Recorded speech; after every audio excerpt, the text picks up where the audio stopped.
It's also realizing that like your personal life is going to have an impact on your business. Like if you need a new roof and you don't have money in your business to afford the new roof, you're going to feel a lot worse about your business than if you had an emergency fund with the new roof money in it. Hi, and welcome to Beyond the Paycheck. I'm Paula Christine. So today I'm here with author Ryan Derousseau, who's going to talk about his book, Turning Solo Income into Wealth. So welcome, Ryan. Yeah, thanks for having me. I'm actually a fee-only financial advisor and an in author. My spare time, a part-time author. Yeah. I like the author part and the financial part too. Yeah. So your book has an interesting title because as a person who works with people and helping them with their money, it's harder, I think, for people who are self-employed or business owners to develop wealth because so much gets put back into the business and not into saving for other things. Do you agree? Yeah, absolutely. Like, because I work with a lot of private practice owners, like therapists and whatnot. Mm-hmm. And what I actually find is that they start in private practice, they get very excited about that. And they start like investing in the business. And then the next year they really see an income boost. And they're like, yes, finally, I've got an income. And then by the second year, they have what's called butt in seat hours. So hours where they're sitting in front of someone in order to earn income. And that starts to really grind on them because all their income is coming from one place and it requires their hours for it. And the only way to escape that is to start incorporating some of that income towards other wealth-based tools, whether it's in markets, investments, or your business or some other assets. But you have to kind of do that or else you're kind of stuck in that sort of routine. I think it's important. And I talked about this actually last week on the podcast about developing passive income strategies that, so you're not dependent on that 9 to 5 situation and you have other income coming in, which gives you freedom to do a lot more things. And you don't have to worry necessarily if you have a bad month, especially if you're a business owner, or a bad year. Absolutely. I mean, if you can build a passive income stream, I would say that most passive income streams that people come up with are not nearly as passive as they are like billed as, is the only thing I would say to it, because some people kind of think they're just going to build a course and that people are just going to come to the course and that's going to be it. But then you build the course and then your job is like marketing that course. So it's not totally passive because you have to have a good marketing strategy in that case. Another sort of way that people do that is real estate. Real estate's a good sort of tool for that. But again, then you're a renter, you're a landlord. Like you have to manage that asset. So it's not like so passive as much as like Instagram or TikTok may like sort of imply. And so you just have to know what you're kind of getting into, I would say. But yeah, I mean, like my clientele is always looking for stuff like that to help with that kind of income flow. Yeah, I think with just having, and I wish I would have started that, when I was younger, having those two income flows, because it really does take that pressure off of you when you don't, especially being self-employed like I am. And so are you, that it's, you have those months where you're going, oh crap, like. Oh yeah. Yeah, so much of the income and self-employment is like this, and like part of what I'm really working with people on is to get it a little more like this. And so like it's one of the first things like when I'm working with clients on is sort of like figuring out what they can actually pay themselves. So we can like turn what's like up, down into a consistent sort of flow, almost treating yourself like a W-2 employee as opposed to what we all are, which is like self-employed or 1099 or whatever. But at least we're like managing our finances and our salary in a way that reflects like how we're actually spending it. Because like rent, mortgage, your utility bills, they're coming every month no matter what. Right. And so like this is a way to sort of cover that, no matter what's going on with the business. So what kind of strategies do you encourage them to employ with their budgeting and savings? Yeah, for the budget and savings side, one thing I like to work within is what's called flow-based budgeting. And so essentially what it is we figure out what your fixed costs are, and we figure out what your non-monthly costs are. So this is like, um, travel, or if you have pets, like veterinary care or car insurance or something like that, that doesn't come around every month necessarily, but maybe 3 times a year, 4 times a year. And then everything else is in the flex costs. So like groceries, your entertainment stuff, and things of that nature. And so we want to get a sense of like what you actually need to cover on a month by month basis, so you feel complete, like so you're able to like cover the things that you need to cover. And as a self-employed owner, like you have to know that the lower you can keep those things, the more you're going to have to invest in the business, or the more you're going to have to invest in the courses or passive income streams or whatever. But you still, there's going to have requirements of life, right? And so we have to cover for that. And so, especially when someone's starting out, often I'm guiding them to understand what those are, keep the salary at that level, and then anything else we can either invest in the business, invest in like retirement or something else. And then as the income starts increasing, well, then we can start increasing that flex spend, because that's what that's there for. It's, if you suddenly have a good month and that turns into a good year, well, now you have something in that flex spend that you can actually like, go see what's the new concert arena in Las Vegas, the Sphere. Yeah, go to a concert in Sphere or whatever your goal is, but you can then use it for that purpose.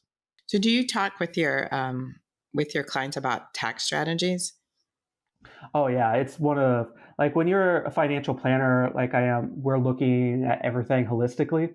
And so like I'm looking at your personal finances, I'm looking at your business finances to understand the full picture of it. And everything we're looking at then has the umbrella of like taxes, like what's going to be the impact of taxes, how are we managing taxes throughout the year, so it's not come tax time and, oh shoot, I had a great year, so I owe like $30,000 that I don't just like have on offhand because I thought I could invest in my business, or go on that trip or whatever. So yeah, it's something we do quite a lot. Yeah, that's one thing that I do every quarter is I kind of sit down and look and see where I'm at, run a quick tax projection just to make sure that I'm not going to get to the end of the year and say, oh no, I have, $30,000 in taxes. But Yeah, what kind of, good on you huh? for doing that. Yeah, good on you for doing that. Well, Yeah. and to be honest with you, it's not a bad thing to have $30,000 in taxes owed at the end of the year. Means you've had a great year. Yeah.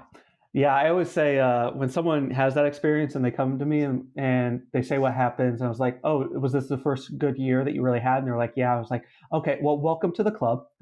We've all had this experience because that is the experience in self-employment is, you have the struggle and then you have that really good year and you're like, oh, this is amazing. And then that tax bill comes and you're like, oh, probably should have put a Yeah, little bit because more if you into it. don't prepare for that, if you don't understand, then you're going to end up where are you going to get that $30,000 from?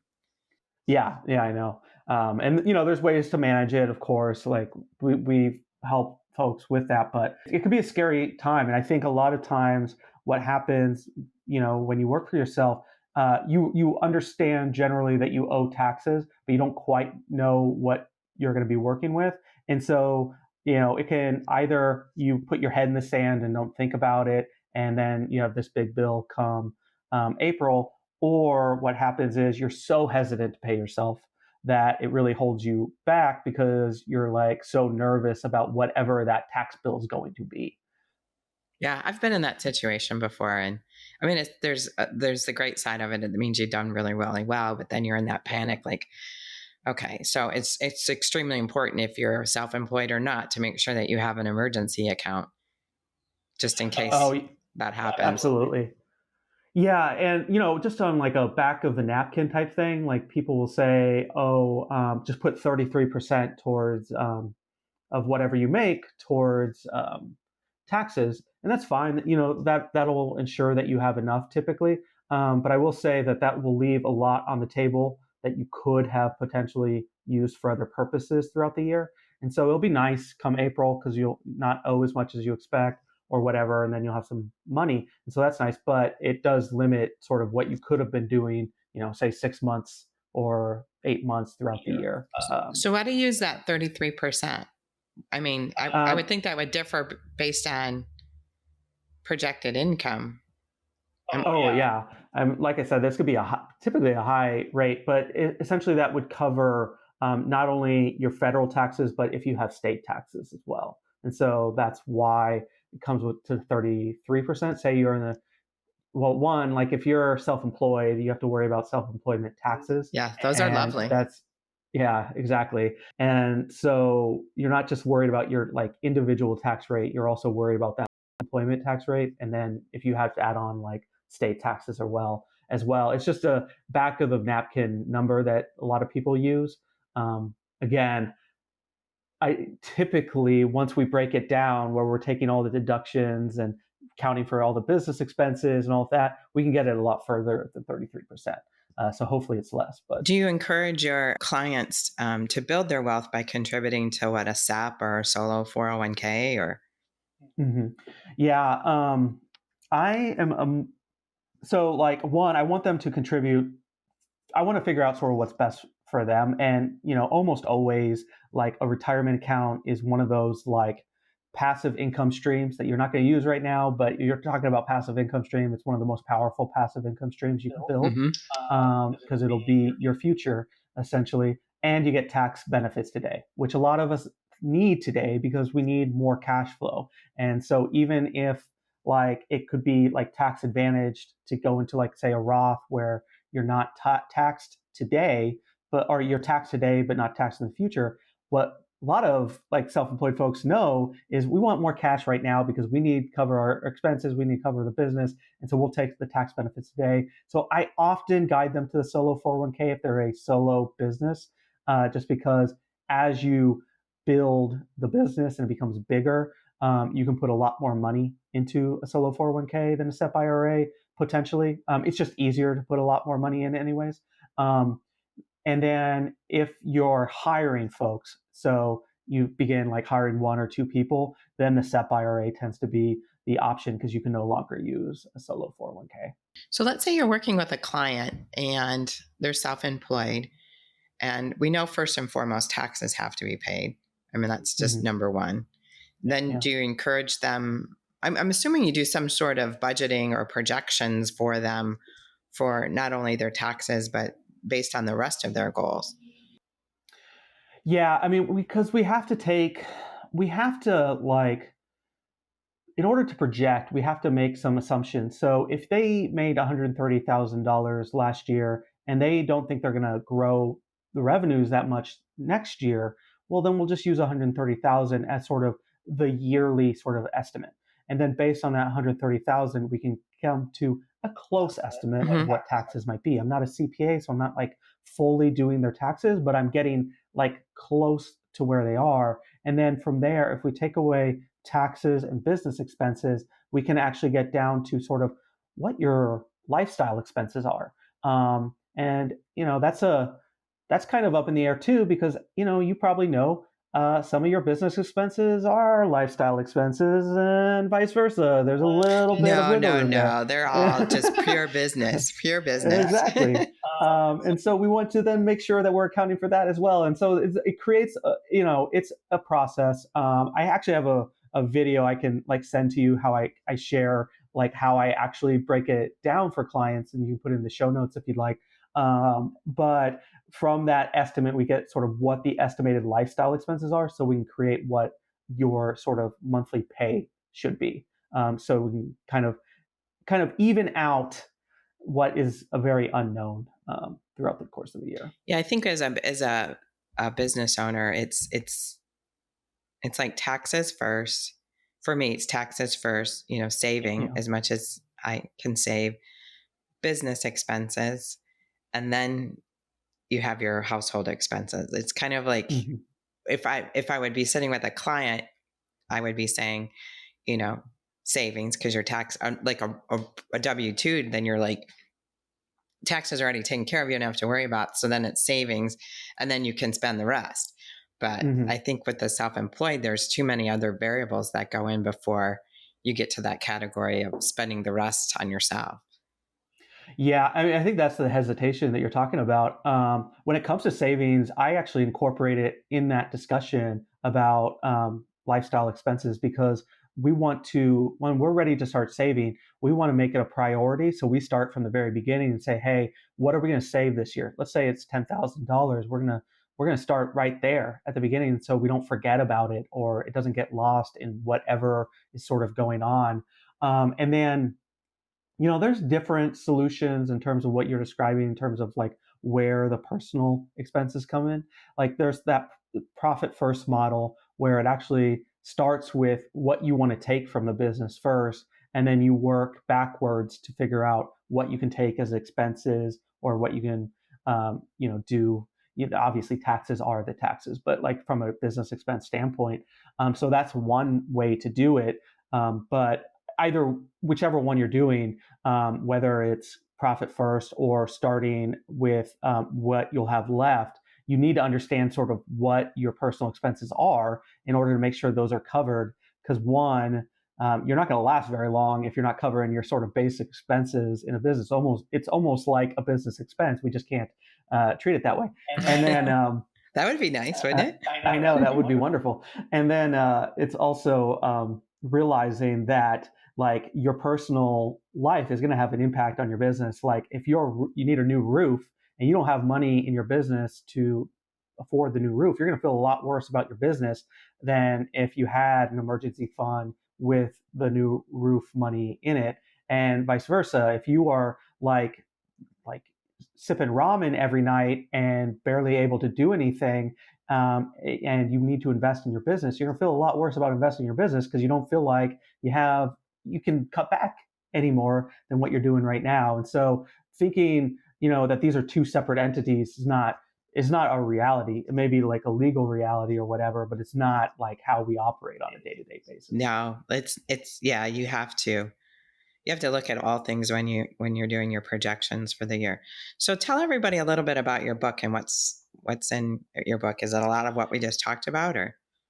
Well, it's more on the sort of the income side. So we're really focused in the book about sort of how we take that income and turn it into long-term wealth. And so what I'm really talking about is sort of the three ways to invest in America: investing in the markets, investing in business or businesses, and investing in real estate.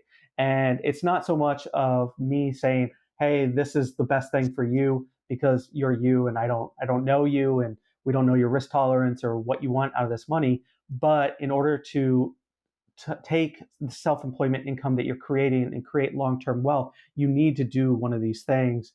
And as someone who's a self-employed owner, you might say, well, yeah, that's what I'm doing. I'm investing in my business. That's how I'm growing and whatnot. But what you're doing often is creating income for yourself. What we need to do is create systems and or employees or something that can be sold down the line. So that's creating wealth for you in the future. It's not just an income stream. So many people put their business as their biggest asset. And I think it was in 2008, I think a lot of people realized as their businesses were going under and had no value and nobody wanted to purchase them, that you can't put all your eggs in one basket and you have to be diversifying your investments. Yeah, I mean, we need to be diversified in like our investments all up and down, but also in sort of our income streams, right? And what you just described, like when I get a new client, like say a therapist comes to me and they say that they have this private practice, I say that's great, and then in my like software asset value, I put $0 because until they've proven to me that that asset can be sold and can live beyond them, then we don't want to incorporate that into their long-term plan. Instead, that's a bonus, And Have you ever read that? I'm sorry, I didn't mean to interrupt you, but have you ever read that book, Built to Sell?